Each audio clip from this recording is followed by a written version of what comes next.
What's up? It's Jared Cagle. This is a podcast called Burning Questions because we are answering your burning questions.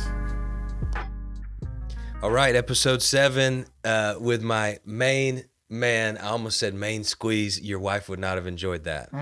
Main man. She's in the room, so, Yeah. tread lightly.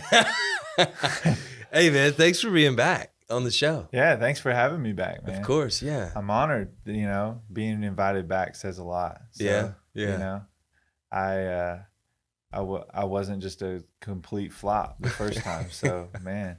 Yeah. Thank you. You do know how to flop, though. I do, yeah. On the basketball court. Oh, yeah, that's part of the game, man. You watch the NBA these days, it's like 50% of the game. James Harden style, you know. Mm-hmm, you got to flop on the three. Yeah, so, you just got to give him that shout, too. You know what I'm saying? Take it in the chest and then sell the call with, like, the loud shout. Got it. Let me qualify this for our listeners. Sam was a professional basketball player. Whoa. He has, hold on a second. True or false? Have you made money playing basketball? Man, in like a church 3-on-3 or something like Professional basketball player. That's the definition. No, but seriously, he was a baller and played for 2 different colleges, and you played pro. So that's a big deal. Let me boost it a little bit. Okay. All right. And you look better than you play, which is a whole nother thing, but we'll get there later. I didn't say main squeeze. You look good, you play good. You know what I'm saying? What's the order? It's prime time. You look good. You play good. You play good. Feel good. I don't feel know. good. No. None of it's true. It's true. Should we unpack that? I think we should digress. Okay. All right, cool. Let's light a candle because that's what we do here on Burning Questions. This wick is down in the bottom. This is one of my favorite flavors. I saved it for you, man. It's black sandalwood. Oh, that's nice. Take a hint of that. You like that? Little musk, little more manly. The brand is actually Manly Indulgence. If there was ever a candle company that could sponsor this podcast, I would love for it to be Manly Indulgence because they have the best scents. Sponsored by Manly Indulgence. I think I got it at TJ You would just Maxx, love to say that repetitively. I pretty much do. I give them credit for the Bath and Body Works candles too because I love them so much. Cool. Today we've got Sam Bowman, who is coming with a lot of wisdom and a lot of experience and a lot of boldness with his experiences. That's why we wanted you on, because you're so willing to go there, and when you do that, it really helps other people go through what they're going through. A lot of times in the church we skate around topics, and here at Burning Questions we don't want to skate around anything. So you're the perfect co-host for this conversation. So I'm glad you're here. Yeah, me too. Cool. Here's the question. You don't know it. It's coming to you live, and I'm going to see what you got, okay? All right. So the question is, I'm depressed, and I cannot heal on my own. Is it wrong for me to take depression medication? Emphatic no. That was an easy one. Okay, moving on. No, man, I will say something about the just the whole process of getting on medication. That was a very, very frustrating process for me. Just to tell you a little bit about the just sort of the process. Basically, if you're depressed, what's going on in your brain is that your brain is killing the serotonin. Serotonin is a chemical that's in your brain that equips you to be able to handle and deal with stress, right? And so if you're depressed, brushing your teeth stresses you out. Like your toothbrush feels like it's 50 pounds. You know what I mean? It's like, That's a task. That's something for you. But it's not just that you're thinking the wrong way about brushing your teeth, that's too difficult. It's literally, there's a chemical in your brain that equips you to deal with stress, and your brain is flushing all that chemical out, and it's like overusing it. So obviously you need a drug that needs to be treated. It's like cancer.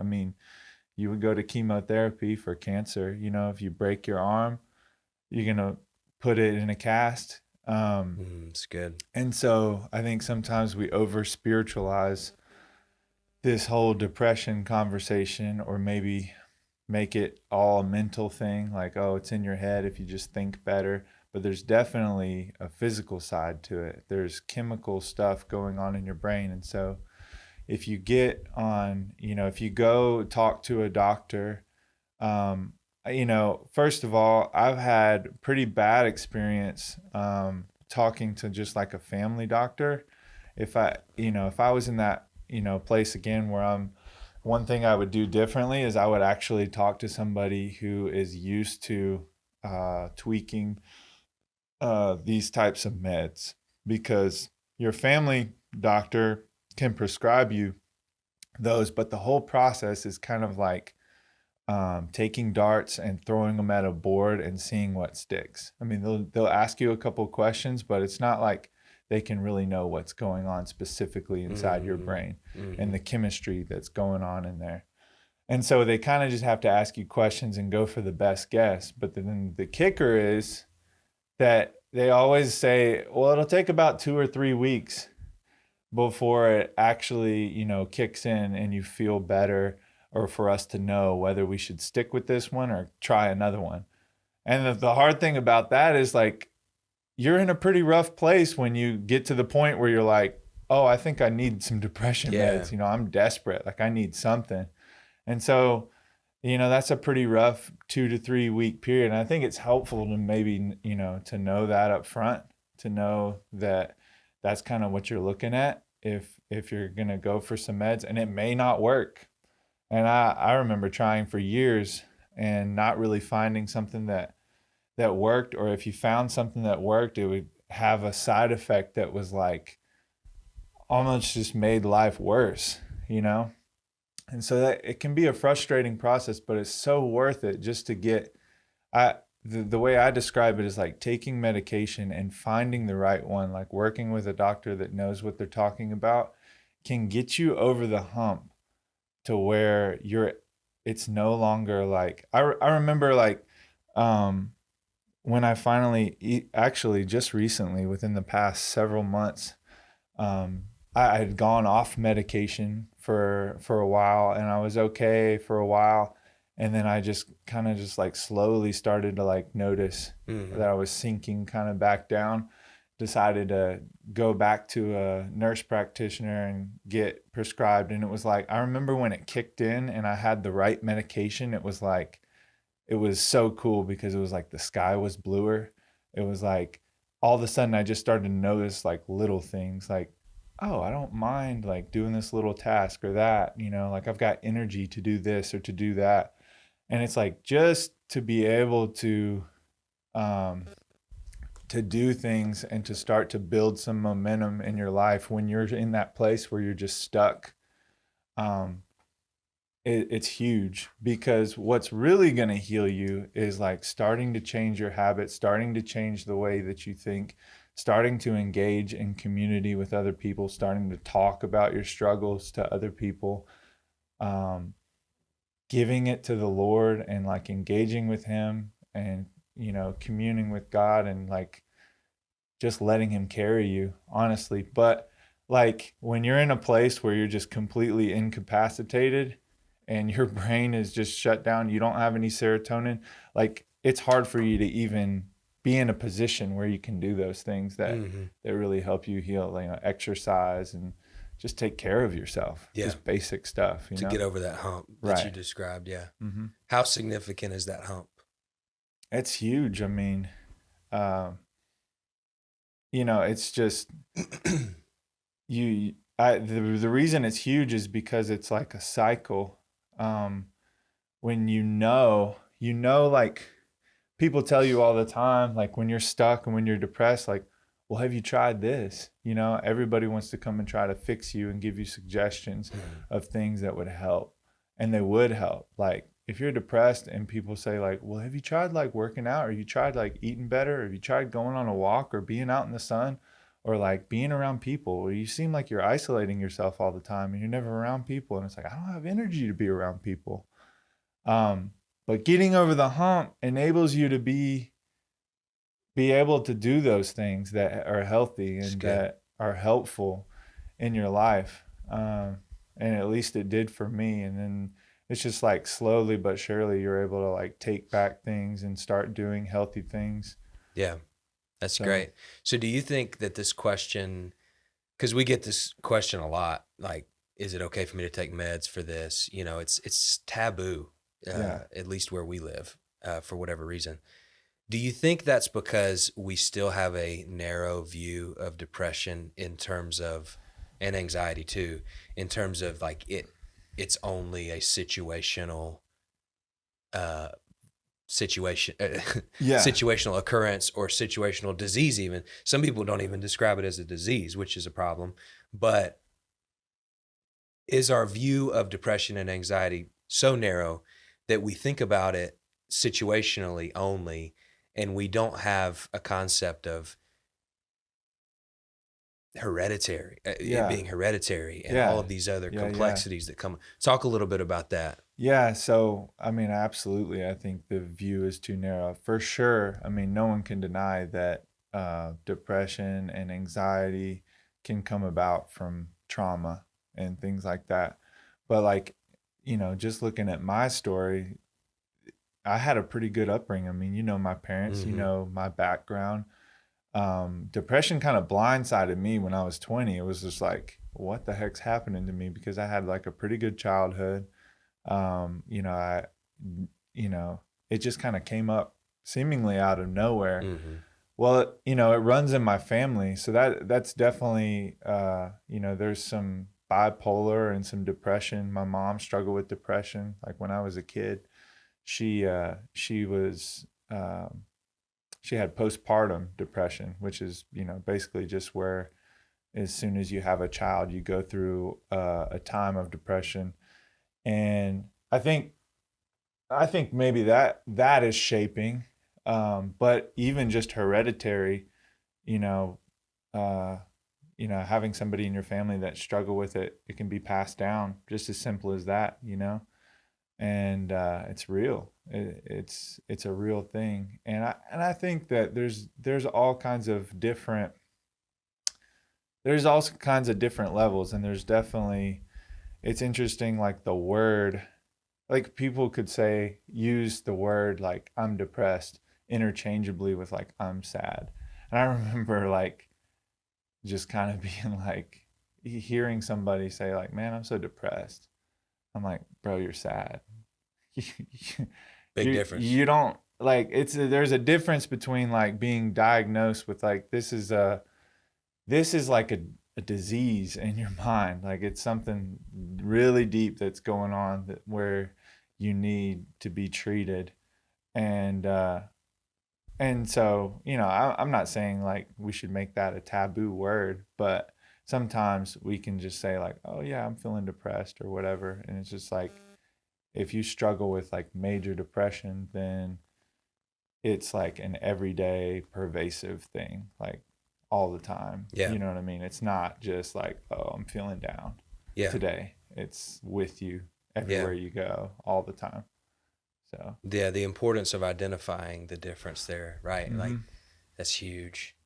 How do we identify that? You touched on it a little bit there, but I want you to go a little deeper, because I mean, I use that word flippantly too, and I want to understand from your perspective, having been there and you're still there, right? You're still in this battle daily. Yeah. So, how do I, as a person who has not struggled in this area clinically and potentially has flippantly thrown that word depression around when I really should have just said, I'm sad right now? How do I identify the difference?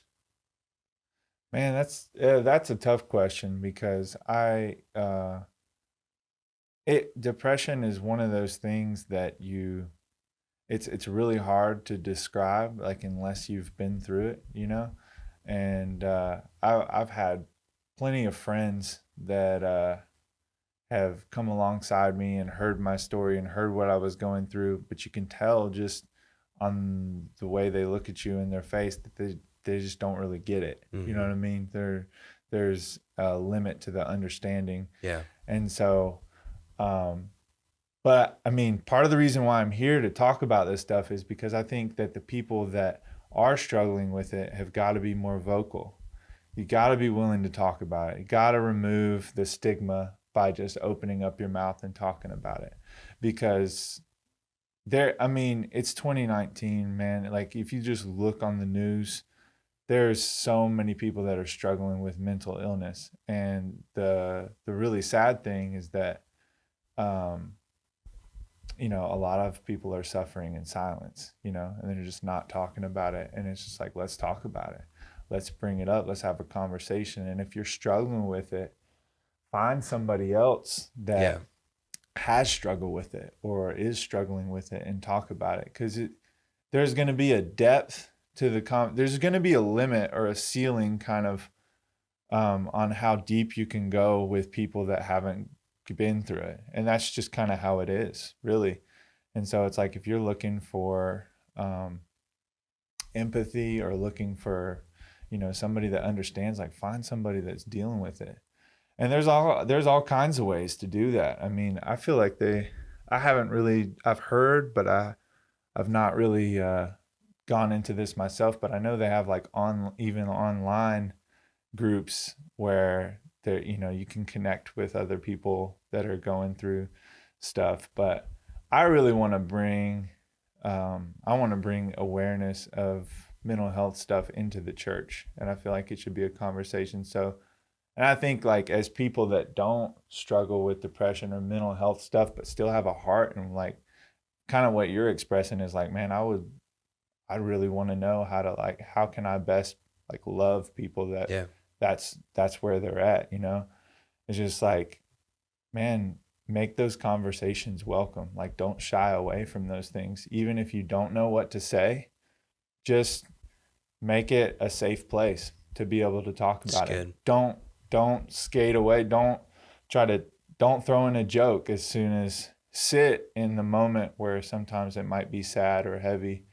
Don't joke it away or just avoid it. Like, create a space sometime where, if somebody needs to talk about something, just be like, hey, I don't have any answers, but I'll listen, And a lot of times that's all that people need in that place, is just to be heard, Yeah. No, and that's to be good. pointed towards somebody that has also struggled with it. So, I think that's where we go wrong as a church a lot, is we treat it as a situation to be overcome, like ASAP, rather than a journey to endure. And I think about, Hebrews, that's like the common word of the whole book of Hebrews, endurance, and Paul talks a lot about endurance. And if the church could become this force that, like what you're saying, we're a safe place where we can have these conversations, where we can point to a greater hope, where we can talk about truth that's going to help us. We may not walk into a service and be touched and healed forever. Most likely, we're going to be given the tools and the relationships and what we need for God to work and help us to endure this race, right? To endure this pain, that whatever we're going through. If we can settle with that as our call and our mission in terms of the mental health dilemma, is too small of a word, but you know what I'm saying. Yeah, we would do a lot better, right? As a church, as a community, in this way. And you're helping us get started. So I appreciate you being willing to go there, share your story, and dive into this together. It's a marathon, and to overcome, we are promised an overcoming end, but it may not be tomorrow, and it may not be until you make it to heaven. But one day, by the power of Jesus Christ, we're going to have a greater hope that endures forever. So absolutely, let's fight together, right? Let's join up and march. Yeah, man. Cool. Yeah, I feel like that's totally it's totally relevant. I think that when you're depressed, a lot of times people trying to help you, meaning very well, it comes across like they want to fix you. And I feel like, just in our culture as Americans, we want quick results, man. We're in a culture where we're used to getting quick results. Like, give me a result right away. And that it's just not like that, with mental health. And if you've ever been through something tough, it's like sometimes you just need to know that it's like, will you love me even if I still struggle? You need to know like that people are gonna love you. Just that's God's love toward us. Is like He doesn't come to us and fix us. He doesn't come to us and fix all our problems. He just says like, I love you just as you are, not as you should be. And I'm gonna continue to send you that message day after day after day. And that's gonna be enough for you, is that I love you right where you're at, just as you are, not as you should be. I also see the you that's perfected in the future. Like I see your potential in the future, and I'm taking you there, but I love you right now. Like you don't have to change anything. You don't have to be another version of yourself. You don't have to clean up or anything. Like I love you where you're at right now in the struggle. It's awesome. So, and that's been the most powerful and transformative thing for me. And it's just the gospel. That's what the nature of the gospel is. It's good news for us, that we don't have to clean up. We don't have to be better. We don't have to be stronger, but God loves us right where we're at. And His love, that unconditional love, is what will change us and transform us and give us that victory that you're talking about. Yeah. Amen. Amen. Awesome. Thanks for being with us. We've had an effect, an audio effect the whole time this thing's been whistling at us, everybody in the room's making faces at me because they hate it, but it's kind of been a cool vibe, you know? Yeah, dude, it's been indulgent.